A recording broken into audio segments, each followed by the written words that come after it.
why don't you go ahead and set the stage a little bit of who you are, who you work for, and what you do, and then let's jump into the case studies or examples or stories, success stories that you want to share. Um, Yeah, and sure. and it might, whether that was in this job or a previous job, set the stage of what you were doing and what you were selling and who you were selling to, and then we'll get into it. So, Yeah, sure. yeah, take it away. Yeah, so great to be here. My name is Darrell Alfonso. I'm the Global Marketing Operations Manager at Amazon Web Services. And Amazon Web Services is the cloud computing business of Amazon. And millions of customers use AWS to power their infrastructure and applications. Some of our popular services are storage, compute, and databases. We also have advanced services like machine learning and AI. And my main focus here is really to empower the hundreds of marketers using our MarTech applications and MarTech stack to create delightful experiences for our customers. So it's interesting place to be. We always think about the end user customer using our services, but a big focus of our team is internal customers, which are, actually the marketers, the salespeople, and those stakeholders.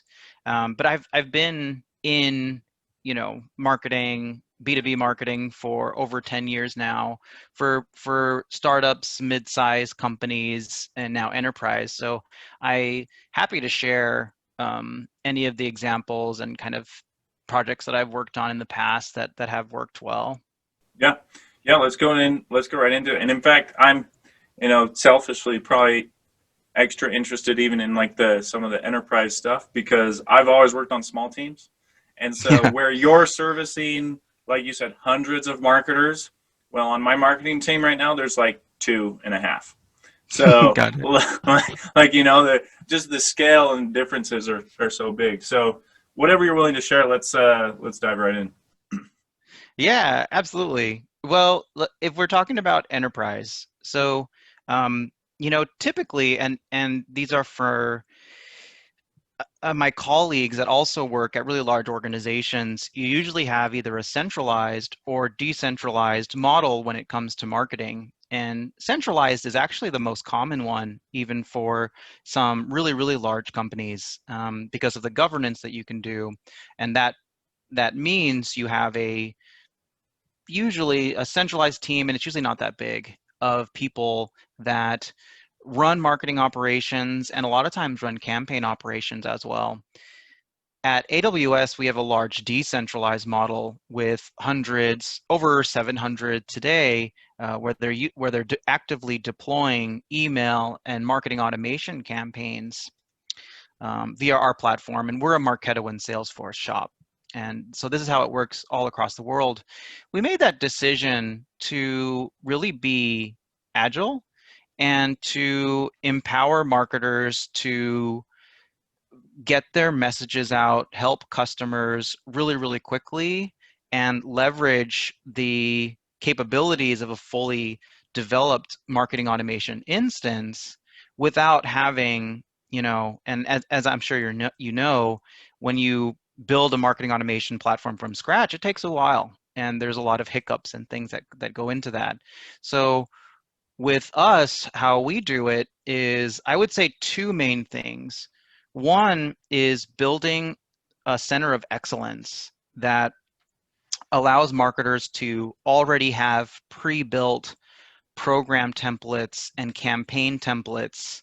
I'm talking about events, virtual events, drip nurtures and lead nurture campaigns, newsletter campaigns, um, a variety of different types of programs that you would want to run, and they're already sort of built to best practice and to the standard that we like to adhere to at Amazon, so they can leverage those. So building that center of excellence is one part, and then the next part is a real investment in training. As a matter of fact, I just completed a 30 plus video library. So, sitting on my computer going through Marketo, clicking on things and showing people how it's done. And I broke that out into over 30 videos and have, almost like a Netflix-like channel where marketers can go on and learn anything that they want. So we have a real, dedication to training, um, building those resources, and also a multi-tier certification system where, depending on the level of proficiency that you have, it actually allows you more access to the platform and more um, sort of, you get increased responsibility as you learn more and as you kind of certify that you have learned more. Yeah, that's fascinating. Was the decentralized model like something that was started from the like get-go, or did you have to transition um, from something like centralized? Like, I'm just like, how long have was there a transition, or was that kind of like a strategic choice from the beginning? Yeah, it was a strategic choice. I've been here for almost 2 years now, and actually they had already made the shift to that model before I got here. And before, and I think that you know, eh, I think marketers and especially marketing operations can attest to this. If especially if your company is doing well, the number of campaigns and requests just keep going up, and it's very hard for one team, one person to keep up with all of that. So it was a strategic decision to enable marketers, and I think it's not the right decision for all companies. I think that we have a just kind of luxury of getting really technical marketers and experienced marketers that we hire. Mm. So they've come from places where they've built their own campaigns, they know data, they know how to engage customers along their buyer's journey. So training them on how to use this specific platform and our specific processes,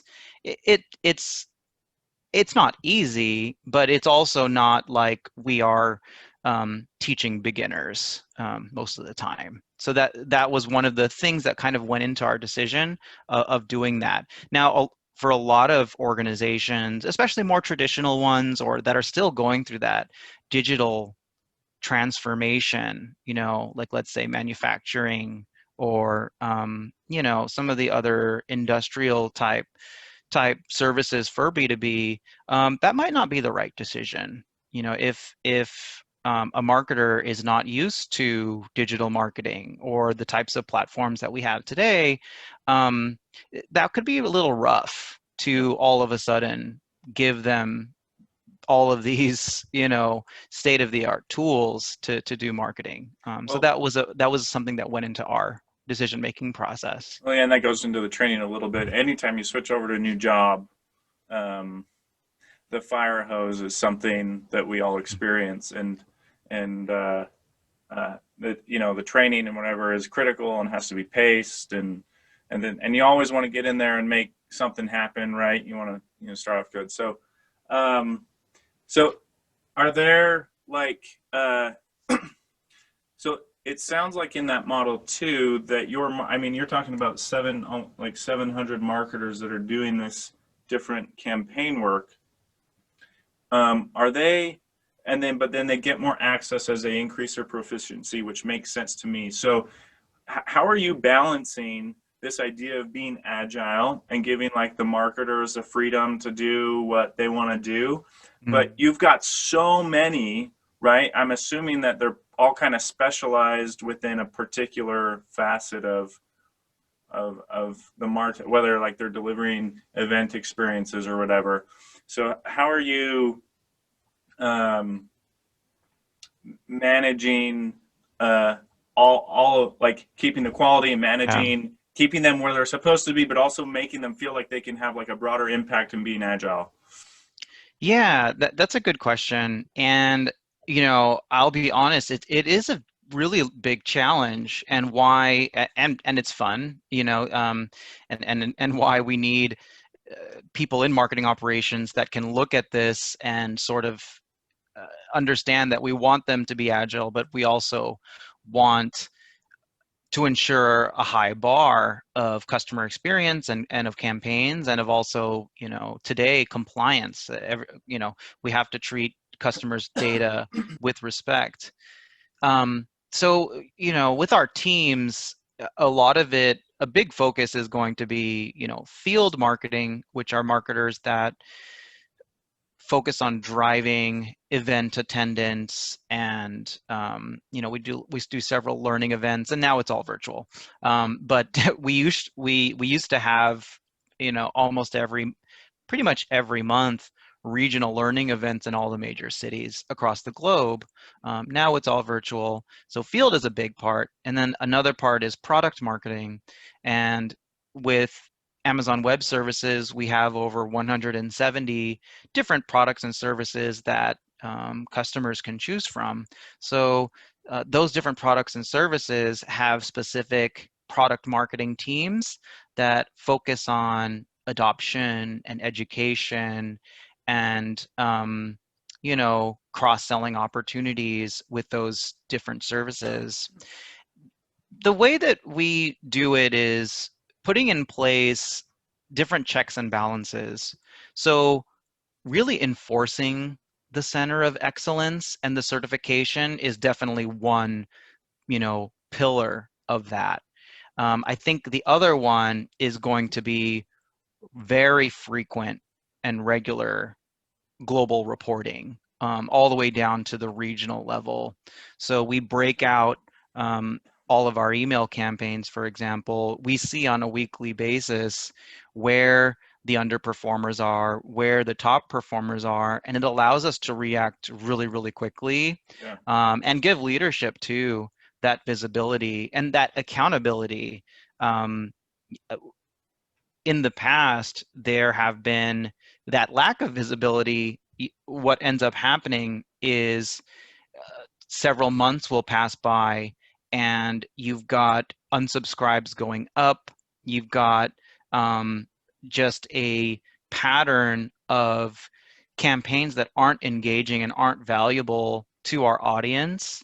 And that was a really large problem. And the regular reporting cadence, and I'm talking weekly, we're able to quickly see where the problems are and action it right away. And usually what that action ends up being is retraining and then just communication. We have a lot of different, it's really amazing the types of things you can do with marketing automation today. You can actually set up the system to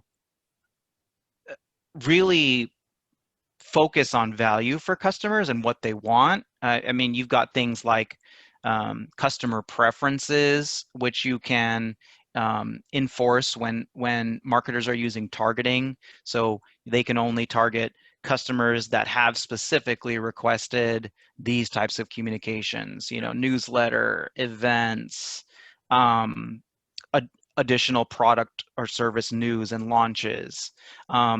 So tailoring your communication to those preferences is a big part of what we do.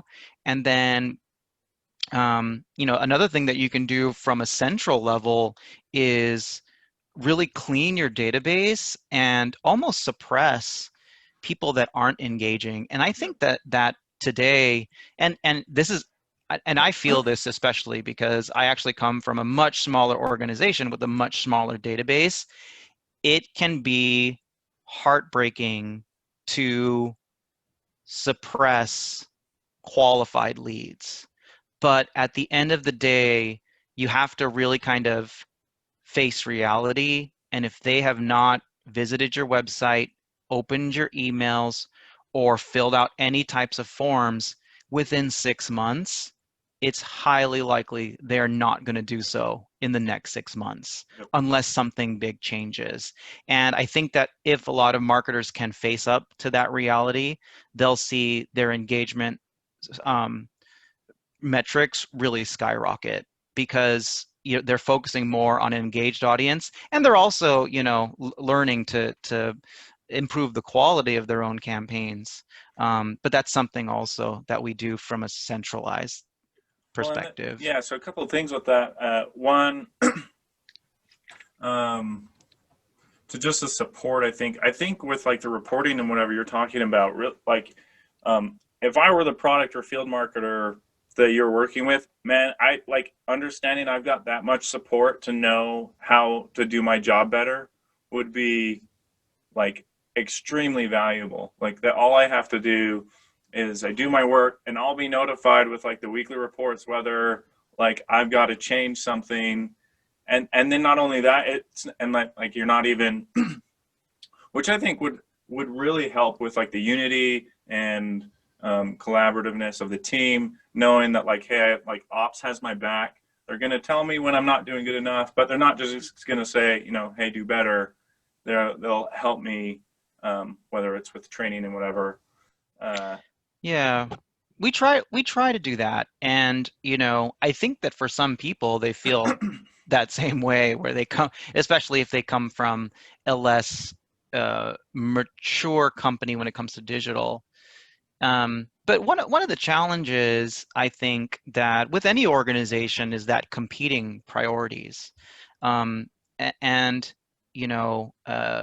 rightly so. Many marketers today are um, they're tasked with very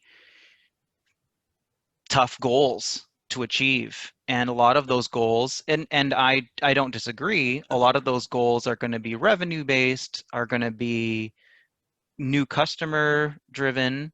We call them product adoptions. And sometimes, when you start to focus a little bit too much on those goals, then you lose sight of the customer experience. And then you also, one of the things that we think about, and I've had to sort of shift my perspective, is the idea that customers can want a variety of different things. I think that when you are focused on selling maybe just one or two product or services, it becomes much more simple because everyone can align much easier because there's just a single set of goals that everyone across the organization has to achieve.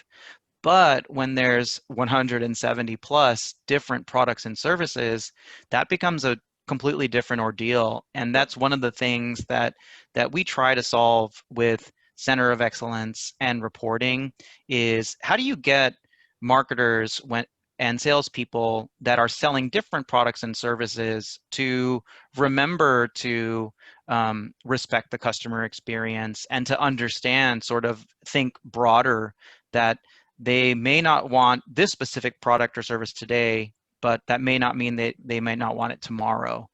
So that's something that is definitely top of mind for us. Yeah. Well, and I think those hard goals and like losing sight of the customer experience plays right into your other point about the whole, keeping your database healthy. Because I experience this in my last job all the time. Like there's some end of quarter goal or something that you're really trying to hit, and you have those people in your database, right? And it's just so tempting to just look, just include them, just keep them in there. It's not going to hurt, but it does hurt. And like if you actually think about their experience, a lot of that bad data, those people technically probably don't even exist anymore. Like people switch jobs so frequently now that like half of those contacts might like not even be there. And Yep. and that's just an example of like, if you get too pigeonholed or focused on something that takes you away from the customer experience, or just understanding that, hey, the personas that I target have a turnover rate of 20% per year. Well, Mhm. every 5 years, your whole database should turn over. And if you lose sight of that, then yeah, it kind of leads you down a path where you can make some unfortunate mistakes. Yeah, I completely agree with that. And there's, the two sides is, one is database hygiene, which I'm really passionate and interested about. And then the other is, where sometimes marketing operations doesn't have the influence over it, is, just doing good marketing and producing good content. I think that our the way that we've done it and the way that AWS has done it, I really admire, because they're heavily centered around educational events. So it's definitely not something where it's more promotion based, or pushing products and services. If you go onto the site, for example, and go to resources, it's all learning opportunities, and that's one of the core tenets of AWS marketing. But the other 50% is going to be how you keep your database clean. And I think about that in two ways. One is to increase the amount of good data within your system, good and accurate data. And the other part is decreasing the amount of bad data. And that means duplicates, invalid email addresses, outdated contacts, um, bots, and fraudulent email addresses. Those are so if you break up your database hygiene efforts, you can actually put them under those two umbrellas. Increasing good data, which is, you can also do things like standardizing all of the data sources, and Yeah. that's, list import, that is leads coming from your webinar or learning platforms, or your customer um, data platform. And then normalization, where they're coming in and maybe they have a slightly different lead source, or there's some typos there. Increasing good data could just mean normalizing and standardizing that data. So good data is making sure good data is coming in and that they're normalized, and then bad data is all of the things that contribute to we can't communicate with this person because the information is invalid or is junk. Yeah. Do you have any like specific whatever you feel like you're able to share, like specific or direct business benefits that you like that have been brought to AWS because of some of this stuff? Like, have you been able to move the needle from like say A to B doing um, doing this kind of stuff, whether it's revenue, engagement rates, so forth? Yeah, I can't really share specifics, but I will say that since implementing a lot of the things that I'm talking about, we get some visibility actually, into sort of industry engagement rates and program performance, and we consistently perform in the top percentile. And I strongly believe that it's because of some of these practices that we implement, starting with the database hygiene and keeping a really close eye on the data that's coming in, and suppressing, isolating, or completely deleting bad data. And then the other part, which I mentioned before, which is the governance piece. How do you ensure that marketers who aren't necessarily under your reporting structure, like you don't have official authority over, how can you make sure that they are respecting the customer experience while they're trying to reach their goals? And you know, it's the center of excellence, it's the training that really puts that into play. I will say another thing, and this expands a little bit on the different levels of certification. We only allow marketers with the highest level of skill to actually deploy email campaigns. So, the rest, the hundreds of others, can actually only build campaigns, and they can build like landing pages and stuff. But to actually interface with a customer or send something that can be in the hands of a customer, we actually have a much smaller number where we talk with them, train them more frequently, and if, for example, there's anything like hypothetically speaking, if there was some sort of major problem, we could lock down our platform pretty quickly by just working with those specific folks. Yeah.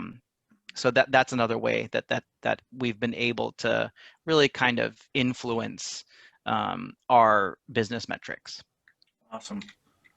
Man, there are a lot of good lessons out of this, I feel like, and it comes back to too. There's no, as you talk through like the process and stuff, there's really no like silver bullet. Like, not a lot of those ideas aren't like mind-bogglingly new or whatever, but the execution and discipline to stick to the database hygiene or whatever is probably the thing that separates you guys and puts you in that top tier. So Yeah, I agree with that. I don't think that, the things that we do are really revolutionary or anything like that. I do agree with you. I think that it's um, a lot of times, sometimes it's the mundane stuff that yeah. really make the difference. I don't know that, for example, database hygiene is not really a sexy topic, Oh no, it's not. especially today. There's nothing about it that's really fun. Like, Nothing about it. But it's the foundation of everything that we do, yep, because you can't really do personalization without good data. You can't do segmentation without good data. Your reporting, it will really be lackluster if your database isn't correct and the types of information you're collecting isn't right. So a lot of people miss that, and that's something that you know I've always wanted to do, like a post or a blog post about, is that it's the mundane and boring stuff that really enables really enables the cool stuff that we all want to do. yeah, And I think a lot of people miss that, and they kind of forget about that. yeah, exactly. Well, I appreciate the time, Darrell. It was really good to chat. Um, Wish you the best in all the work you're doing, and we'll stay in touch as we continue to interact on LinkedIn and all that stuff. So Yeah, thanks for having me, yeah, Michael. you bet. Really appreciate it.